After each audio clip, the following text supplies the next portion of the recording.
This is our China. അയ്യോ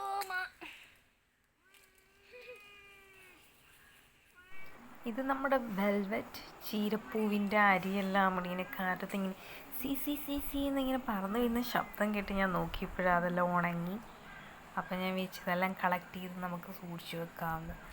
അതിങ്ങനെ ഓരോ ചെറിയ കാറ്റിലും ഇങ്ങനെ വീണുകൊണ്ടേ ഇരിക്കുകയാണ്. സോ പിന്നെ നമുക്ക് വലിയൊരു നല്ല ഭംഗിയായിട്ട് നല്ല വെൽവെറ്റായിട്ട് ഒളിച്ച് കിട്ടുന്ന ചീരച്ചെടിയാണ്. പക്ഷേ നമുക്ക് വേനലായതുകൊണ്ടായിരിക്കാം, വെള്ളമില്ലാത്തത് കൊണ്ടായിരിക്കാം, ചെറിയൊരു നരന്തോല് വന്നിട്ട് ഇത്രയും പൂക്കളൊക്കെ ഉണ്ടായുള്ളൂ. സോ അടുത്ത ലക്കത്തിന് വേണ്ടി ഞാനിതെല്ലാം പറിച്ച് സൂക്ഷിച്ച് വെച്ചിരിക്കുകയാണ് സുഹൃത്തുക്കളെ. കുറേ അധികം വിത്തുകൾ കിട്ടുകൊണ്ട് ഞാനതിങ്ങനെ കാറ്റിലിങ്ങനെ പറത്തി അതിൻ്റെ ഡെഡ് സെൽസ് എല്ലാം കളഞ്ഞിട്ട് ചീരയരി ഇങ്ങനെ സൂക്ഷിച്ച് വെച്ചേക്കാൻ പോവുകയാണ്. സോ